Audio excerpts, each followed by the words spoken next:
Doesn't it feel like Aston Martin is hiding Lance Stroll away from the perils of the job centre? Well, that might be about to change. Now, this is not going to be one of those videos where I'm dunking on Lance for his performance or anything like that, but I was tipped off by this fine Twitter user regarding this tweet.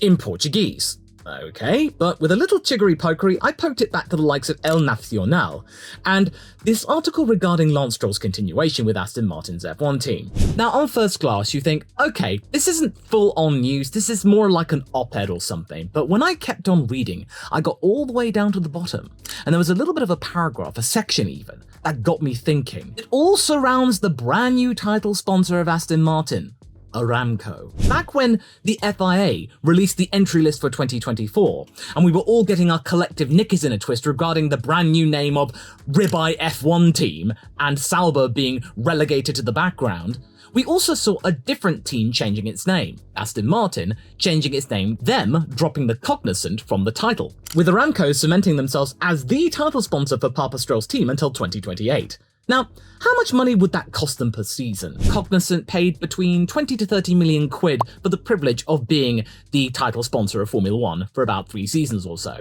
That seems to be about the going rate for a Formula 1 team the size of Aston. I think MoneyGram spends about 20 million bucks being Haas's title sponsor. Of course, we're not going to get the exact results as to how much did Aramco spend in becoming the title sponsor of Aston Martin. We peons do not deserve to know that kind of numberage, but when you consider that in 2022, Aramco made about $160 billion worth of profit, the largest profit out of any oil and gas company in the world, and it's also one of the headline sponsors of Formula 1 itself, yeah, I think it could afford 20 to 30 million quid a year to be on an Aston Martin Formula 1 car. It could have been way more than that. We're probably going to get into silly money territory here, folks. This means that Aston Martin comes into the coverage of having Saudi Arabian influence, including them having Saudia on the car as well. We've not seen that name in Formula 1 since the days of Williams and the Saudia livery that they had at the beginning in the late 70s and 80s, and arguably, their investment was probably what got Frank Williams' team off the ground in the first place. But all of this sentiment just harks back to what I've been saying in original videos regarding Lance Stroll's tenure within Formula 1. With every high-profile sponsor that Papa Stroll ropes in to ease the burden of his own investment, outside factors will start to come into play when it comes to the driver lineup for Aston Martin and the overall performance of the team. In short, Lance's performances will come under further scrutiny, not just from Papa Stroll himself, but from every single major sponsor that has their name on the car. Because obviously, if you are sponsoring a team and you're sinking in a lot of money, you want that car to be featuring a lot, winning races, scoring points consistently, getting on the podium, and be going, yeah, we did that, yeah! You don't want your name associated with major crashes, or having the car spin out, or what Lance did in Singapore, or what Lance Stroll did in Qatar. Now again, I'm not dunking on Lance, these are things that just happened. All of this hype and increase in performance that Aston Martin have had throughout 2023, yeah, that's great for sponsors that are already on the ride, the Aston Martin hype train, and with a lot more attention comes a lot more scrutiny, as well as the disparity in pointage between he and Fernando Alonso, which was quite big. In fact, probably one of the biggest disparities on the grid, save for Verstappen and Checo. Lance can't hide himself in a midfield team anymore where inconsistency is understandable because, they're living on a shoestring budget. And now Aston Martin's 5-year plan to glory is starting to become a reality. Then we come back to this tweet, and when translated, it states that supposedly Aramco wants Lance Stroll to score more regularly in 2024, and that as of January the 1st this year, Papa Stroll no longer necessarily has total control as to who gets to drive the car. A deciding factor would be coming from effectively the Saudi royal family that's been in existence since 1702. Yeah.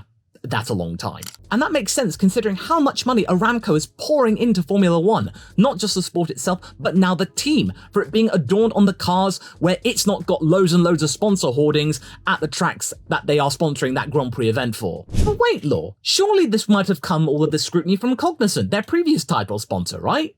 Well, maybe not necessarily, because if you look in terms of size between Cognizant, an IT firm, and Aramco, the biggest oil and gas company in the world, arguably, yeah, there's a disconnect. And besides, Cognizant are probably quite happy with their return on investment from when they first started in 2021. They've gotten a lot more press probably from being Aston Martin's team representative.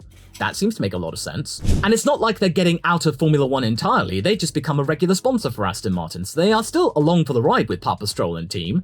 Also, I reckon there is another factor, because if you think about it, all of the media surrounding Aston Martin seems to focus around Fernando Alonso himself. I have barely seen any PR work or sponsorship stuff where Lance Stroll is front and center. Sure, you get the occasional TikTok, because TikTok is also a sponsor of Aston Martin, and maybe the occasional press release from Lance, but in comparison to what Fernando does pretty much all of the work, and that makes a lot of sense considering Fernando Alonso is a Formula 1 star. And I cannot believe how willing Fernando has been to participate in all of the memes surrounding, well, the internet itself.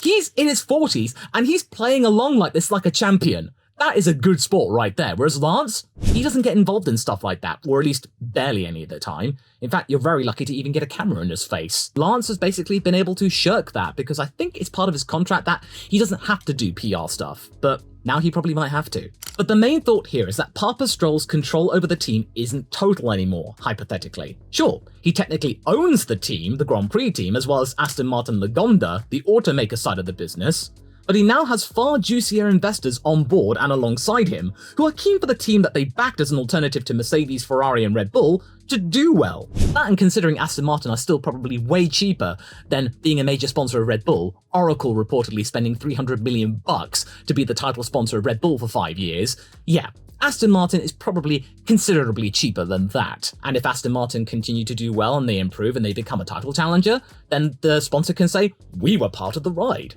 And that, in a way, is a lot more lucrative than just backing the fastest horse. Papa Stroll will have to listen to them more and more. Investors can be very persuasive as to the direction of a certain company. But for the longest time, Papa Stroll didn't have to worry about any of that because he was effectively that team's god. Because back in 2018, when he saved Force India from the brink of bankruptcy, saved many jobs, and kept that team afloat, and then rebranded it into Racing Point, his domination of that team was total.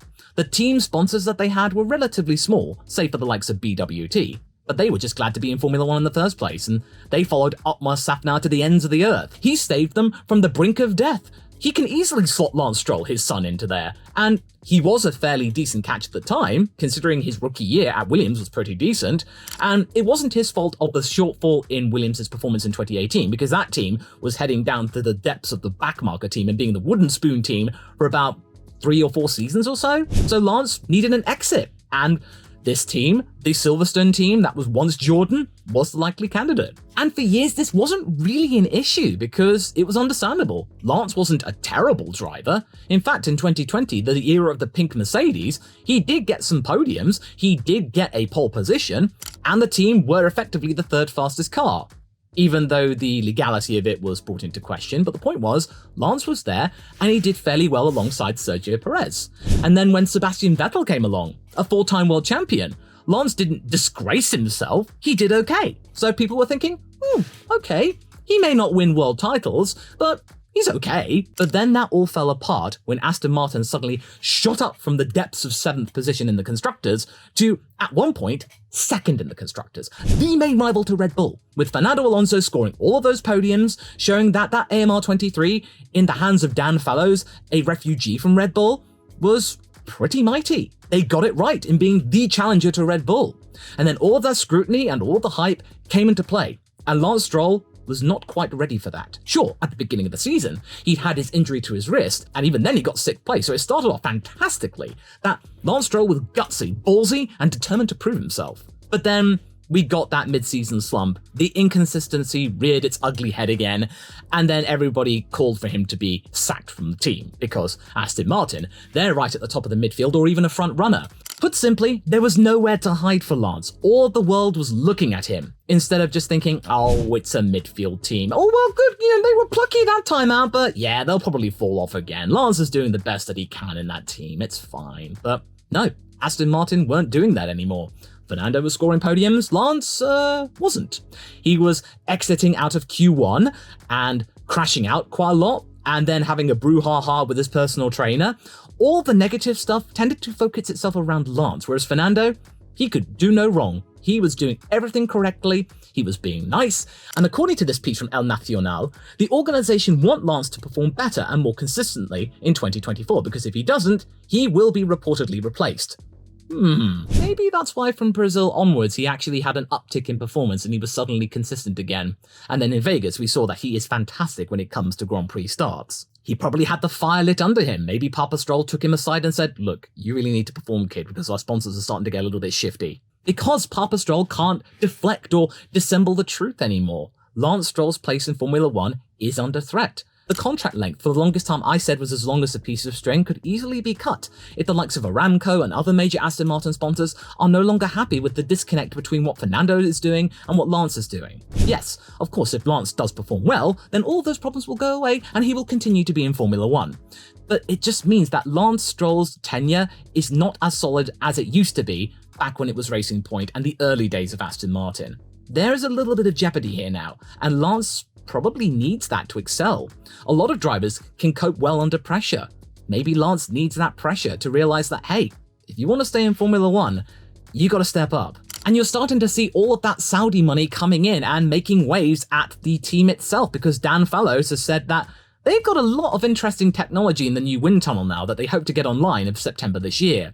Now, I read interesting, I think expensive. Really, really expensive. So of course, the people who are investing in the likes of that wind tunnel, as McLaren kept attesting with their own wind tunnel, they wanted to perform well and get the results on track. And if Lance Stroll can take that car and get some good points positions and help Aston Martin get to maybe third in the constructors, then great, all's well. But if you can't do that and we get the same inconsistency that we saw in 2023, yeah, that's not so good. So supposing Lance is ousted by external pressure and he really is not able to step up in 2024, who could replace him? Could it be finally Felipe Drugović's time to prove himself, considering how well he did in all of the testing and FP1 sessions for Aston Martin? He showed himself well, he can do it. Or maybe Stoffel Vandoorne might get his second chance in Formula 1 again. And also partner Fernando Alonso again, the guy who killed his Formula 1 career at McLaren in the first place. Oh, the irony has not escaped me, my friends. Well, if all of this is true, then Aramco's already picked the candidate who will partner Fernando in 2025 if Lance doesn't step up. And the truth is, it's neither of those suggestions. It's Alexander Albon. What a surprise. This guy's contract is up at Williams for 2024, as is 2/3 of the grid. And the likes of Mike Crack rate him pretty highly, as do most of the grid. But Mike Crack in particular likes this guy, and maybe he might be the guy to replace Lance Stroll and partner Fernando Alonso going forward. Since he is an incredibly great defensive driver, he's been one of the driving forces of Williams, and to grab that spark and bring it to Aston Martin, that's fantastic. And of course, if Fernando Alonso doesn't like what they're doing anymore and he decides to retire for good, then Alex could step up to be the leader of Aston Martin. It might be a waiting game partnering Fernando, but I think Alex Albon, considering that he partnered the likes of Max Verstappen, and he's talked about all the trials and tribulations that were being part of that deal, I think he can handle Fernando Alonso now. I think he knows what to do. But it's just yet another shame for Felipe Drugovich. Surely he should get a chance at Formula 1. To be a reserve driver for Aston Martin now is a death mark on your F1 career, because you are going to be snubbed by other more high-profile drivers at the whims of sponsors. Come on, we really, really need a Brazilian on the F1 grid. We really do. It's not right without one. Okay, do I want Lance Stroll out of Formula 1? I hear you say. Well, not necessarily anymore. What I want from him now is to perform more consistently and to be aware that his place at Formula 1's table is not a guarantee. He can easily be brushed aside now that there are bigger sponsors and bigger names, probably one of the biggest names on the planet, probably having a say in where his future lies. And of course, he could easily go over to the World Endurance Program with the Valkyrie project. That's good. Aramco aren't necessarily partnering Aston Martin over there, and he might have a new lease of life. A lot of his fans might go over there, further emboldening the growing hype surrounding WEC. And it might be just a revelation in what he can do. His skills might be better in endurance racing. Who knows? It'd be curious, but if he can step it up and he performs well in 2024, better than in 2023, then all's good. That's what the sponsors are saying. He just needs to perform better. But this level of doubt now, considering that Papa Stroll no longer has total control, interesting. Watch this space, folks. With that extra money comes a lot more cooks in the kitchen, and Papa Stroll is no longer necessarily the head chef. But do I want Alex Albon at Aston? Well, it would be neat, but many folks are tending to think of him as a candidate to replace Carlos Sainz at Ferrari, alongside Charles Leclerc. I'm not so sure about this, as I outline in this video that you can watch right now. It's a doozy. Would he want to be a number 2 again?